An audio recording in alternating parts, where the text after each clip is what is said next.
বাবা নিয়ে এসছে মাছ, আমার মা বলছে চাল কুমড়ো হলে ভালো হতো, তো তোমাদের যার যার বাড়ি চাল কুমড়ো আছে আমাদের বাড়ি পাঠিয়ে দাও।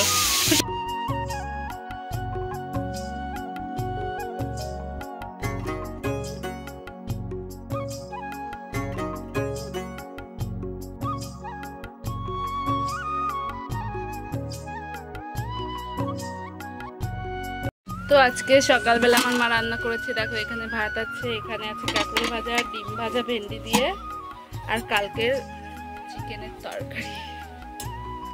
তো এই ভেন্ডি দিয়ে ডিম ভাজাটা খুবই টেস্টি হয়েছিল। আর আমি দুপুরবেলায় যেহেতু সকালে ওই সমস্ত দিয়ে খেয়েছি, তো দুপুরবেলা মা বলছিল অল্প একটু ডাল বানা, তো সেই কারণে দুপুরবেলা আমি একটু ডাল বানিয়ে নিলাম। তো মুসুরের ডাল বানিয়েছি, পেঁয়াজ রসুন দিয়ে, আর কোনো কিছুই দেয়নি। তো তোমাদের ইন্ট্রোটা দেওয়া হয়নি। তো নমস্কার বন্ধুরা, welcome back to my channel Rajriki lifestyle blogs. কেমন আছো সবাই? আশা করছি তোমরা সকলেই খুব ভালো আছো, আর আমিও খুবই ভালো আছি। চলে এসেছি আজকে একটা নতুন ভিডিও নিয়ে। তো ভিডিওটা অনেকটাই ছোট, তো তোমরা ভিডিওটা কন্টিনিউ দেখতে থাকো স্কিপ না করে। যেহেতু আমাদের উঠোন ভর্তি জল হয়ে গেছে, তো আমার ভাই স্কুলে যাওয়ার সময় ওই ভেলাটাই করে স্কুলে গিয়েছিল, তো স্কুল থেকে আসার সময়ও দেখো ওই ভেলাটাই উঠে আসছে বাড়িতে। তো আমার ভাইয়ের আশা দেখে তো আমার ভয়ই লাগছে, দেখো কিভাবে আসছে জলের মধ্যে দিয়ে। ওটা কিন্তু আমাদের একটা পুকুর, তো সেই কারণে ওখানটায় হচ্ছে ওই লাঠিটা তো নিচে পর্যন্ত যাবে না, তো এরকমভাবে জলের উপর দিয়ে এরকমভাবে করছে, তো এদিকে আসার জন্য। তো আজকে হলো শ্রাবণ মাসের শেষ সোমবার। কে কে শ্রাবণ মাসের এই শেষ সোমবারটাই বাবার মাথায় জল ঢেলেছ অবশ্যই কমেন্ট করে জানাবে আমাকে। আর হচ্ছে আমি করিনি, এইবার কোনো সোমবারই আমি পালন করিনি। তো দেখো আজকের ওয়েদারটা অনেকটাই সুন্দর, তো এদিকে রোদও উঠেছে হালকা হালকা, তো বৃষ্টি হচ্ছিল এইদিকে। তো এই দেখো আমার ভাই চলে এসছে। তো এবছর তো কোনো সোমবারই পালন করিনি, তো নেক্সট এর পরের বছর চেষ্টা করব করার। এখন আমিও উঠবো ভেলায়, তো তারপরে স্নান করে এসে তোমাদের সঙ্গে দেখা হচ্ছে। তো তারপরে আমি স্নান করে চলে এসেছি। তো স্নান করে এসে পুজোটা দিয়ে নিলাম। তো হচ্ছে আমি দুপুরবেলা যেহেতু ওই ডালটা করেছিলাম, তো ওই ডাল আর ওই ভেন্ডি সকালে যা যা ছিল ওই সমস্ত দিয়েই খেয়ে নিলাম। তো তারপরে আমি ভেলাতে উঠেছিলাম, ভেলাতে উঠে আমি আর আমার ভাই যেতে গিয়ে অল্প একটু গিয়েই ডুবে যাচ্ছিলো ভেলাটা, তো তারপরে চলে এসেছিলাম। তো তারপরে আমার ভাই বিকালে নিয়ে এসেছিলো একটা পেয়ারা, তো পেয়ারাটা খেলাম আমি। তো এইদিকে আমার মাও দেখো জামা কাপড় তুলছে। তো এখন সন্ধ্যার একটু আগে আগে, তো দেখতে অনেকটাই সুন্দর লাগছিল। তো দেখো এই যে সেই পেয়ারাটা, তো পেয়ারাটা খুবই মিষ্টি ছিল, ছোট দেখতে হলে হবে না, তো মিষ্টি ছিল। তো দেখো আমি পেয়ারা কিভাবে খাই পুরোটাই ছাড়িয়ে নিয়েছি, পুরোটাই ছাড়িয়ে তারপরে এখন খাবো। তো প্রচুর পরিমাণে আমার হেয়ার ফলস হচ্ছে, সেই কারণে দেখো আমি মাথায় তেল দিয়ে দিয়েছে মা। আর কেউ যদি জেনে থাকো কোনো কিছু, তো আমাকে অবশ্যই কমেন্ট করে জানাবে। তো প্রচুর পরিমাণে আমার চুল উঠছে, উঠে উঠে আমি পুরো টাক হয়ে গেলাম। তো তারপরে দেখো এখানে আমি খাচ্ছি তালের বড়া, এটা পাঠিয়েছে আমার মামি। আমার বাবা বাড়ি আসার সময় বাজার থেকে তখন দিয়ে দিয়েছে আমার মামি তালের বড়া।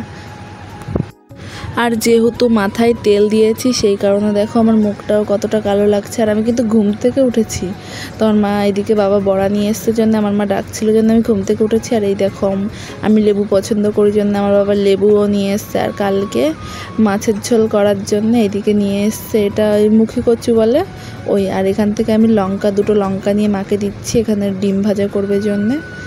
তো তারপরে দেখো এই মাছটা নিয়ে এসছে আমার বাবা, তো মা লবণ আর হলুদ দিয়ে মাখিয়ে রেখেছে। আর এখানে ডিমের ভুজিয়া করার জন্য এখানে পেঁয়াজটা কেটে নিচ্ছে। তো আমি ভয়েসটা হচ্ছে রাত্রেবেলা দিচ্ছি, আর এদিকে ফ্যান চলছে, হয়তো অল্প অল্প আওয়াজ আসতে পারে, তোমরা সেটা মানিয়ে নিও। আর এদিকে আমি গ্যাসটাও ধরিয়ে নিলাম, গ্যাসটা ধরিয়ে নিয়ে চলো ডিমটা নিয়ে এসে মাকে দেওয়া যাক। তো আমি দুটো ডিমই ছিল, তো চলো ডিমটা মাকে দিই, সেই কারণে একটু আওয়াজ আসতে পারে। তো তারপরে এদিকে কড়াইটা গরম হয়ে গেছে, তো ডিমের ভুজিয়া করবে যেহেতু সেই কারণে তেল দিয়ে দিল। তেলটা দেওয়ার পর এদিকে আমার মা যে পেঁয়াজটা কুচি করে রেখেছিল, লঙ্কাটা, সেটাও দিয়ে দিল। তো এইভাবে ডিমের ভুজিয়া করলে খেতে অনেকটাই টেস্টি লাগে। আর হচ্ছে ওই ডিমের সঙ্গে একেবারে যদি পেঁয়াজটা গুলিয়ে দেওয়া যায় তো ওইরকমভাবে খেতে অতটা ভালো লাগে না। তো আমাদের যেহেতু এরকমভাবে খেতে ভালো লাগে তো এরকমভাবেই করছি। অনেকেই ভাবতে পারো এ কী স্টাইলে ডিমের ভুজিয়া করছে, জানি না, তো সেই কারণে বলে দিলাম আমরা এরকমভাবে খাই জন্য এরকমভাবে আমার মা করছে। তো তার মধ্যে অল্প করে লবণ দিয়ে দিল। তো দিয়ে এটা হালকা একটু লাল লাল হয়ে গেলে ডিম দিয়ে দেবে এর মধ্যে। তো সেই কারণে আমি বলে দিলাম। তো চলো এদিকে পেঁয়াজটা ভাজা হতে হতে এদিকে চলো ডিমটা ফাটিয়ে নেওয়া যাক। তো সবার ফার্স্টে আমার মা দেখো বাটিতে আগের থেকে লবণটা দিয়ে রেখেছে। তো এদিকে ডিমগুলোও ফাটিয়ে দিচ্ছে। তো দুটো ডিম দেওয়া হবে, দুটো ডিম ফাটিয়ে দিচ্ছে। এটা ভাইয়ের আর আমার জন্যই হচ্ছে ভুজিয়াটা।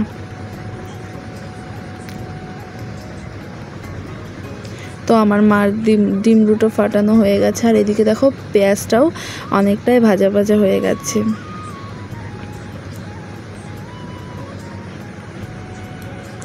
তো এর মধ্যে সামান্য আমার মাকে বললাম অল্প একটু হলুদ দিতে। তো সেই কারণে দেখো আমার মা অল্প একটু হলুদও দিয়ে দিল। তো হলুদটা দিয়েও হালকা করে নাড়িয়ে নিল। তো এটা ভাজা কমপ্লিট হয়ে গেছে পেঁয়াজটা। তো চলো ডিমটা আমার মা এদিকে গুলিয়ে নিচ্ছে। তো ডিমটা গোলানো হয়ে গেছে। তো চলো এতে ডিমে দেওয়া যাক।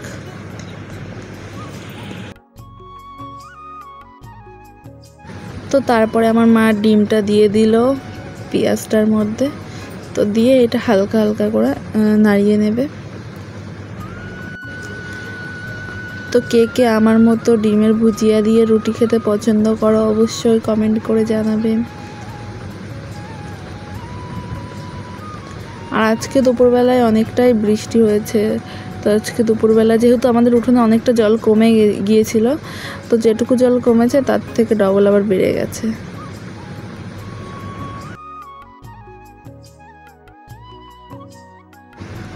তো দেখো এদিকে ডিমটা ভাজা হয়ে গেছে। তো ডিমটা সেই কারণে ভালো করে খুন্তি দিয়ে পুরো মিহি করে দিচ্ছে।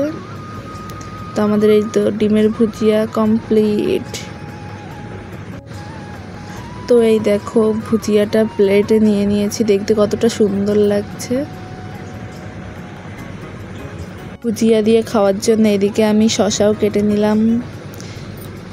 তো এই শসাগুলো দেখতে যতটা সুন্দর লাগছে খেতে ততটাই বাজে ছিল। এত পরিমাণে তিতো, এতটা তিতো যে আমরা লাস্টে একটুও খেতে পারিনি, একটুও না, পুরোটাই ফেলে দিতে হয়েছে, এতটা পরিমাণে তিতো।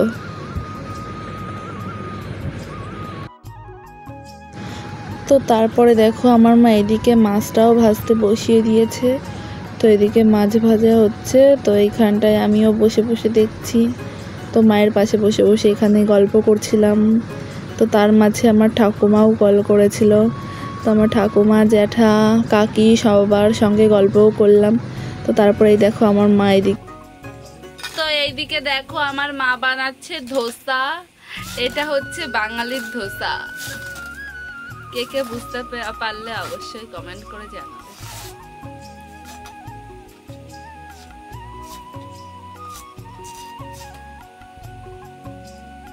তো এদিকে আমার মা বানিয়ে নিচ্ছিল গোলা রুটি। তো আমি তোমাদের সঙ্গে একটু মজা করলাম। তো এই দেখো আমার ভাইয়ের প্লেটটা সাজিয়ে দেওয়া কমপ্লিট হয়ে গেছে। তো চলো আমার ভাইকে দিয়ে আসি সবার ফার্স্টে। তো আমার ভাই ছোট হলে হবে কি ও কিন্তু ওর প্লেট খাওয়ার সময় ওর প্লেট সব সময় সাজিয়ে গুছিয়ে দিতে হয়। তো এদিকে দেখো আমিও খাচ্ছি। তো সঙ্গে একটু করে নিয়েছিলাম চা। তো আজকের ভিডিওটা এতটাই ভালো লাগলে অবশ্যই like, comment, share and subscribe. তো আজকের এই ছোট্ট ভিডিওটা তোমাদের কেমন লাগলো অবশ্যই কমেন্ট করে জানাবে।